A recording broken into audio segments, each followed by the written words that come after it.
सूर्य ग्रहों में श्रेष्ठ है और चंद्रमा नक्षत्रों में श्रेष्ठ है, उसी प्रकार प्रयाग सभी तीर्थों में सर्वश्रेष्ठ है।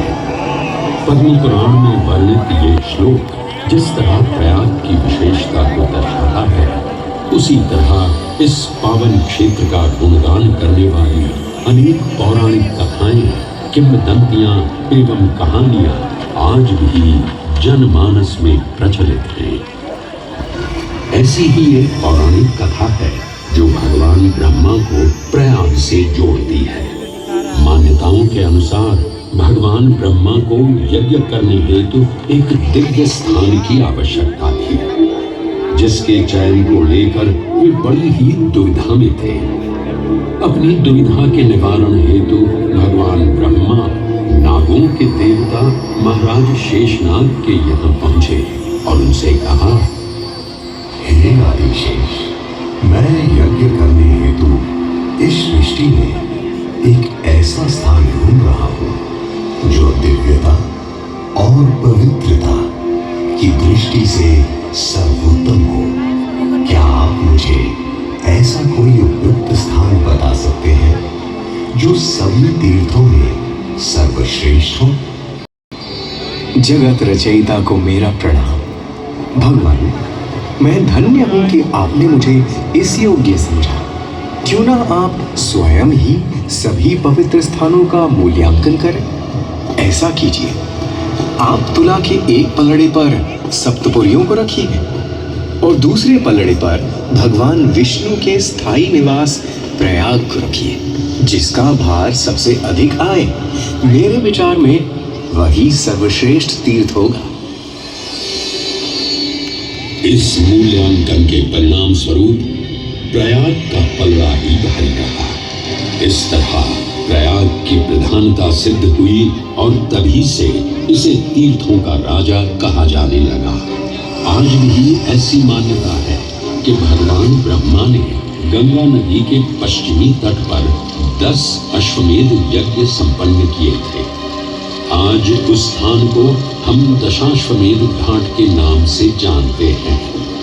भगवान ब्रह्मा के अलावा इंद्रदेव, वरुण देव एवं सोमदेव ने भी प्रयाग क्षेत्र में ही भगवान विष्णु की आराधना करने हेतु यज्ञ किए थे, जिससे उन्हें भी श्री हरि का आशीर्वाद प्राप्त हुआ। प्रयाग शब्द में प्र का अर्थ है प्रकृष्ट और याग का अर्थ होता है यज्ञ। इसीलिए इन दो शब्दों से बना प्रयाग सबसे पवित्र स्थान माना जाता है। प्रयाग ही संसार में एकमात्र ऐसा पावन क्षेत्र है जहाँ 3 पवित्र नदियों का संगम होता है। इस संगम का भी एक अनूठा महत्व है।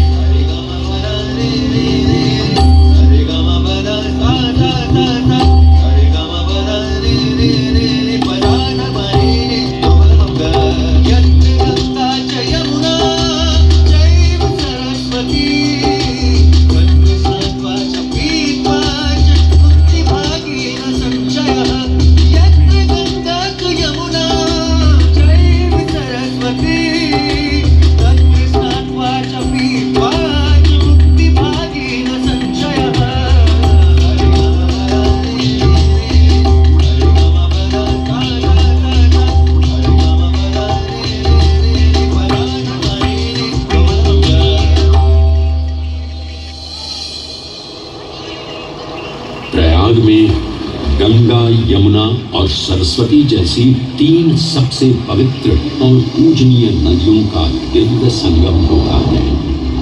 इन नदियों के संगम में स्नान करने एवं संगम का जल ग्रहण करने से मनुष्य मुक्ति का अधिकारी बन जाता है और इसमें किंचित भी संदेह नहीं है। ब्रह्म पुराण में ब्रह्मा जी भी कहते हैं कि प्रयाग में सरस्वती जी अदृश्य रूप में आकर गंगा जी से मिलती हैं। इसलिए इस क्षेत्र को सरस्वती तीर्थ संगम भी कहा गया है। सरस्वती नदी के अदृश्य रूप से मिलने के पीछे भी एक पौराणिक कथा सुनने को मिलती है। ऐसा माना जाता है कि बद्रीनाथ क्षेत्र की गुफाओं में जब वेद व्यास जी भगवान गणेश को महाभारत की कथा सुना रहे थे, तब उस क्षण सरस्वती जी हिम शिखरों से टकराते हुए अपना मार्ग बनाती हुई बड़ी ही तीव्र गति से बह रही थी। सरस्वती नदी के इस तेज बहाव से उत्पन्न होने वाली तेज ध्वनि वेद व्यास जी का ध्यान भंग कर रही थी। इसलिए महर्षि वेद व्यास जी ने सरस्वती जी से वेग और ध्वनि को कम करने का आग्रह किया, परंतु उनके अनुरोध उपरांत भी जब सरस्वती नदी के वेग एवं ध्वनि में कोई कमी नहीं हुई तो उन्होंने क्रोधित होकर सरस्वती जी को श्राप दे दिया और कहा कि वे अब धरती के भीतर यानी कि पाताल लोक में प्रवाहित होंगी। तब से ये माना जाता है कि हिम शिखरों से उद्गमित हुई सरस्वती नदी उत्तराखंड के माना गांव से आगे अपने अदृश्य रूप में प्रवाहित होती है। आगे चलकर यही अदृश्य रूपी मां सरस्वती प्रयागराज में गंगा एवं यमुना नदी से मिलकर त्रिवेणी संगम को पूर्ण करती हैं। ये प्रयाग नगरी पवित्रता का उद्गम है, जिसके अंश हमें वेदों एवं पुराणों में भी मिलते हैं, जिनमें वर्णित है सुरों असुरों द्वारा हुआ समुद्र मंथन। अमृत प्राप्ति के लिए सुरों और असुरों ने एकजुट होकर क्षीर सागर का मंथन किया, जिसके संदर्भ में पुराणों में विभिन्न कथाएं देखने को मिलती हैं। उन्हीं कथाओं में एक कथा महर्षि दुर्वासा और इंद्रदेव से संबंधित है। इस कथा के अनुसार ऋषि दुर्वासा ने इंद्रदेव से प्रसन्न हो उन्हें पारिजात पुष्पों की एक दिव्य माला भेंट की, जिसे इंद्रदेव ने साधारण पुष्पों की माला समझ स्वयं धारण न कर उसे अपने वाहक गजराज ऐरावत के मस्तक पर रख दिया। पल भर में गजराज ने वो माला धरा पर गिरा उसे अपने पैरों तले रौंद दिया। ऋषि दुर्वासा से ये अपमान सहन न हुआ और उसी क्षण क्रोधित हो उन्होंने इंद्रदेव को श्राप दे दिया। हे अहंकारी इंद्र, तेरा इतना दुस्साहस कि तूने मेरा अपमान किया। जिस वैभव एवं शौर्य पर तू इधर आ रहा है, क्षण भर में ही तेरा ये वैभव, प्रतिष्ठा, शक्तियां सब नष्ट हो जाएंगी। अत्रि पुत्र दुर्वासा समस्त देवगणों को श्रीहीन होने का श्राप देता हूं।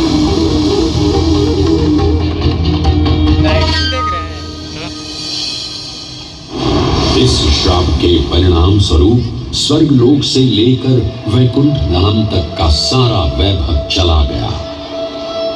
जहां स्वर्गलोक में सभी देवता अपना वैभव एवं शक्तियां खो चुके थे, वहीं वैकुंठ धाम में मां लक्ष्मी भी क्षीर सागर की गहराइयों में चली गई।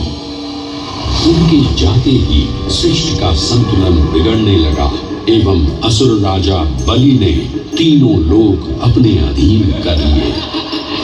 ये सब देखकर सभी देवतागण अपने श्राप के निवारण हेतु भगवान विष्णु की शरण में जा पहुंचे और कहने लगे, हे पालनहार, हे स्वामी, अब आप ही हमें इस श्राप से मुक्त होने का मार्ग बता सकते हैं, अन्यथा हम अपनी शक्तियों से सदैव वंचित ही रहेंगे और युद्ध में कभी भी असुरों का सामना नहीं कर पाएंगे। हे देवराज, ऋषि दुर्वासा के श्राप से सभी देवतागण जीवन मृत्यु के काल चक्र में बंध चुके हैं। इस काल चक्र एवं श्राप से मुक्त होने के लिए अब केवल एक ही मार्ग शेष है और वो है समुद्र मंथन। इस समुद्र मंथन से निकलने वाले रत्न ही आपके खोए हुए यश, वैभव और कीर्ति को पुनः स्थापित करेंगे। परंतु आपको इस मंथन के लिए असुरों के बल की भी आवश्यकता होगी, क्योंकि उनके बिना यह समुद्र मंथन संभव नहीं है। जैसी आपकी आज्ञा प्रभु, हम असुरों के साथ समुद्र मंथन करने के लिए तैयार हैं। देवताओं और असुरों ने एक मत होकर क्षीर सागर का मंथन करना स्वीकार किया। जहां मंदार पर्वत मथनी के रूप में आए तो वहीं वासुकी नाग को नेति की भूमिका मिली। भगवान विष्णु ने स्वयं कुर्म अवतार धारण कर मंदार पर्वत को उसका आधार प्रदान किया। क्षीर सागर को मथना शुरू किया गया और 14 रत्नों में सबसे पहले हलाहल विष उत्पन्न हुआ। उस विष के प्रभाव को कोई भी देवता या असुर सहन करने में समर्थ नहीं थे। इस कालकूट विष से सृष्टि का विनाश हो सकता था। इसीलिए इस आपदा से बचाने स्वयं देवों के देव महादेव प्रकट हुए और उन्होंने इस विष का पान किया। ये सब देख मां पार्वती ने विष को भगवान शिव के कंठ तक ही रोक दिया। इस कालकूट विष के प्रभाव से महादेव का कंठ नीला पड़ गया और तभी से उन्हें नीलकंठ के नाम से भी जाना जाने लगा।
हलाहल के पश्चात समुद्र की गहराइयों से मां लक्ष्मी का आगमन हुआ, जिन्हें भगवान विष्णु ने वरण करके अपनी अर्धांगिनी बना लिया। इसके पश्चात समुद्र मंथन से एक एक कर कामधेनु गाय, पारिजात वृक्ष, चंद्र, कल्प वृक्ष, अपार सुंदर अप्सराएं, गंधर्व, शंख, उच्चैःश्रवा, वारुणी एवं कौस्तुभ मणि जैसे अनेक रत्न उत्पन्न हुए। लेकिन सभी को जिस रत्न की सबसे अधिक प्रतीक्षा थी, उस रत्न का निकलना अभी बाकी था। अंततः आयुर्वेद के देव धन्वंतरी अपने हाथ में अमृत कुंभ लिए प्रकट हुए। अमृत कुंभ पाने की लालसा में सुरों और असुरों के मध्य एक घमासान युद्ध आरंभ हो गया। इसी युद्ध के दौरान स्वरभानु नाम का एक असुर अमृत कुंभ को अपने अधीन कर पाताल लोक की ओर चल दिया। तब अमृत कलश को वापस पाने हेतु देवतागण अपने आराध्य भगवान विष्णु का स्मरण करने लगे। तदोपरांत भगवान विष्णु एक सुंदर अप्सरा मोहिनी का रूप धारण कर पाताल लोक पहुंचे, जिसे देख सभी असुर सम्मोहित होने लगे।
से आई है, इसने तो मेरा मन ही मोह लिया।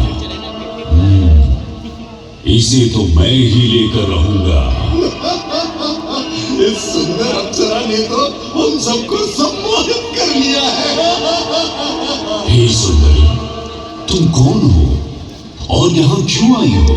हे असुरराज, मैं मोहिनी हूँ और आप ये समझ लीजिए कि मैं आप ही की सहायता हेतु यहाँ पर आई हूँ।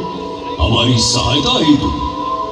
परंतु वो कैसे सुंदरी? मैं आपको ये ज्ञात कराने आई हूँ कि अमृत की असली शक्ति और गुण तो कलश के तल में विद्यमान है, जबकि ऊपर तो केवल जल मात्र है, जिसके ग्रहण करने से ज्यादा कोई लाभ न होगा। आप सभी इस अमृत को देवताओं के साथ बांट लीजिए। आखिर आप सभी ऋषि कश्यप के ही तो पुत्र हैं। देवताओं के साथ अमृत बांटने से एक तो आपका वैभव बढ़ेगा और दूसरा जो अमृत का फलदायक भाग है उसे आप ही ग्रहण कर सकेंगे। हे मनमोहिनी, तुम सत्य ही कह रही हो, परंतु अगर हमने ये अमृत कलश देवताओं को दे दिया तो क्या पता वे सारा अमृत स्वयं ही ग्रहण कर लें और हम सभी असुर इससे वंचित ही रह जाएं। आप निश्चिंत रहिए, ऐसा कदापि नहीं होगा।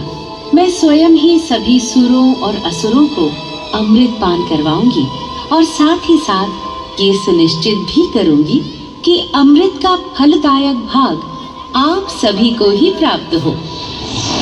बस फिर क्या था, भगवान विष्णु की अपरंपार लीला आरंभ हुई। जहां एक ओर सभी देवतागण विराजे तो वहीं दूसरी ओर सभी असुर। मोहिनी रूप धारण भगवान विष्णु एक एक कर सभी देवताओं को अमृत पान करवाने लगे, जिससे वे पुनः अपनी शक्तियां प्राप्त कर सकें। परंतु स्वरभानु नाम का असुर जल्द ही भगवान विष्णु की ये चालाकी भांप गया और चुपचाप देवता वेश धारण कर उन्हीं के बीच में जाकर विराजमान हो गया।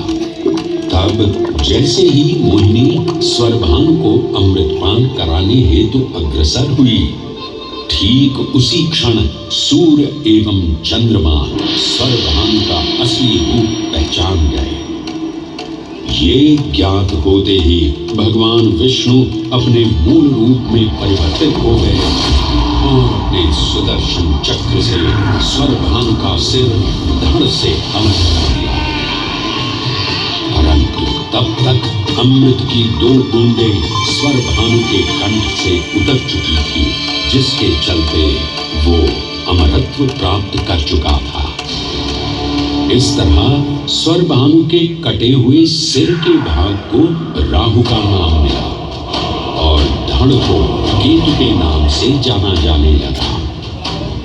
माना जाता है कि प्रतिशोध की ज्वाला में ज्वलित राहु एवं केतु सूर्य एवं चंद्रमा पर ग्रहण लगाते हैं। इस प्रकार सूर्य और चंद्र पर ग्रहण लगना राहु और केतु का प्रतिशोध माना जाता है। भगवान विष्णु की ये लीला देख सभी असुर अचंभित हो उठे।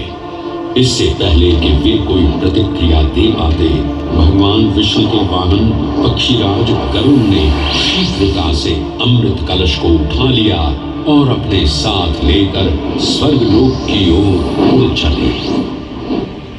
कहते हैं पक्षीराज की इस यात्रा के दौरान पृथ्वी पर 4 जगह अमृत की कुछ बूंदें छलक कर गिर पड़ी थी और इन बूंदों से उन नगरों की नदियों के पानी में अमृत जैसे गुण आ गए थे। वे 4 स्थान हरिद्वार, प्रयाग, उज्जैन एवं नासिक है और यही कारण है कि इन 4 नगरों में कुंभ का पर्व मनाया जाता है। ऐसी भी मान्यता है कि एक दिव्य दिवस एक सांसारिक वर्ष के बराबर होता है और पक्षीराज गरुड़ की यात्रा में 12 दिन लगे थे।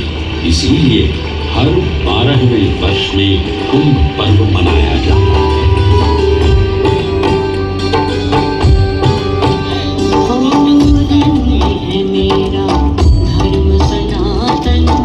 अमृत यहाँ की जलधारा, धन्य है मेरा धर्म सनातन।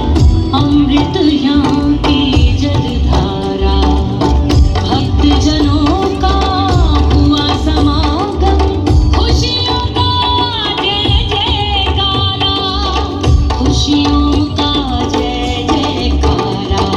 गंगा यमुना सरस्वती का संगम, तीनों में समाया सृष्टि का राग, सृष्टि का राग। त्रिवेणी नहाए जो आए वो मुक्ति, हर एक बूंद यहाँ ईश्वर का परा, ईश्वर का परा। रोशन है धरती और गगन, रोशन हर कुटुंब है। महाकुंभ है, कुंभ है, महाकुंभ है। महाकुंभ है, कुंभ है, महाकुंभ है। गंगा की तरह जीवन को पावन करता कुंभ है। संगम देवों की महिमा का गुणगान करता कुंभ है। महाकुंभ है।